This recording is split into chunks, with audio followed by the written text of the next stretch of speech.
दिल्ली में आम आदमी पार्टी बीजेपी पर लगातार निशाना साध रही है। शराब घोटाले को लेकर सीबीआई की जांच जब से शुरू हुई है, तब से केजरीवाल लगातार बीजेपी पर हमलावर हैं। आम आदमी पार्टी का आरोप है कि बीजेपी दिल्ली सरकार को गिराने की साजिश रच रही है। इसी कड़ी में दिल्ली में गुरुवार को आम आदमी पार्टी के विधायकों की बैठक हुई, जिसके बाद मुख्यमंत्री अरविंद केजरीवाल अपने विधायकों के साथ महात्मा गांधी को श्रद्धांजलि देने राजघाट पहुंचे। इस दौरान केजरीवाल ने बीजेपी पर एक बार फिर हमला बोलते हुए कहा कि मुझे ये खबर मिली है कि बीजेपी आम आदमी पार्टी को छोड़कर बीजेपी में शामिल होने के लिए 20-20 करोड़ रुपए की पेशकश विधायकों को कर रही है। राजघाट पर मीडिया से बात करते हुए केजरीवाल ने कहा कि हमने महात्मा गांधी को श्रद्धांजलि अर्पित की और प्रार्थना की।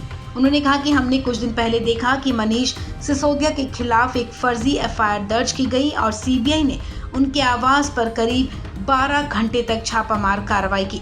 इसके बाद भी सीबीआई की टीम को कोई दस्तावेज या फिर बेहिसाब संपत्ति नहीं मिली है। केजरीवाल ने आगे कहा कि मैं भाग्यशाली हूं कि मेरे पास मनीष सिसोदिया जैसा ईमानदार व्यक्ति है। उन्होंने कहा कि बीजेपी वालों ने सिसोदिया को सीएम बनने का ऑफर दिया था, लेकिन इन्होंने ठुकरा दिया। अभी हमने देखा कुछ दिन पहले मनीष सिसोदिया जी के खिलाफ इन लोगों ने एक बिल्कुल झूठी और फर्जी एफआईआर दायर की। उसके आधार पे इन्होंने मनीष सिसोदिया जी के घर पे रेड मारी। रेड पूरा दिन चलती रही, मेरे ख्याल से 14 घंटे के करीब रेड चली। मनीष सिसोदिया जी के घर में सारे गद्दे, दीवारें, कुछ भी नहीं छोड़ा, सब छान मारा उन्होंने। उसके बावजूद लास्ट में उनको एक भी पैसे का अनअकाउंटेड कुछ नहीं मिला। एक भी कोई कैश नहीं मिला अनअकाउंटेड, कोई जेवर नहीं मिले, कोई संपत्ति नहीं मिली, कोई जमीन के कागज, कोई ऐसे आपत्तिजनक कागज, दस्तावेज कुछ नहीं मिला इन लोगों को। हम ये सोच रहे थे कि क्यों किया इन लोगों ने। उन्हें पता है कि मनीष सिसोदिया एक बहुत ही ईमानदार देशभक्त आदमी है।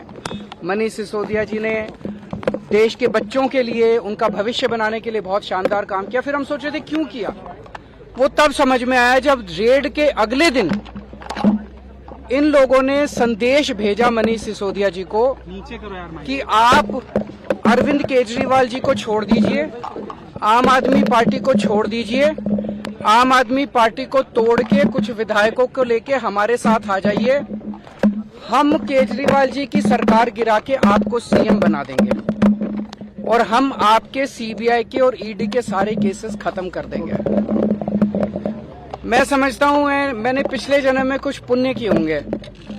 मैं समझता हूं मैं बहुत सौभाग्यशाली हूं कि मुझे मनीष सिसोदिया जी जैसे साथी मिले। उन्होंने इतनी बड़ी बात, उनको सीएम बना रहे थे ये लोग, मुख्यमंत्री बना रहे थे मेरी सरकार गिरा के, उन्होंने उसको ठुकरा दिया। उन्होंने कहा मेरे को सीएम नहीं बनना। उन्होंने कहा कि सीबीआई और ईडी के सारे केस खत्म कर देंगे, उन्होंने उनका ऑफर ठुकरा दिया। अरविंद केजरीवाल ने बीजेपी पर आरोप लगाते हुए दावा किया कि बीजेपी ने आम आदमी पार्टी के 40 विधायकों को तोड़ने के लिए 800 करोड़ रुपए तैयार रखे हैं। उन्होंने कहा कि दिल्ली में शराब घोटाला हुआ ही नहीं है। केजरीवाल का दावा है कि बीजेपी दिल्ली सरकार गिराने की साजिश रच रही है। इस खबर में फिलहाल इतना ही। तमाम अपडेट्स के लिए आप बने रहें वन इंडिया हिंदी के साथ।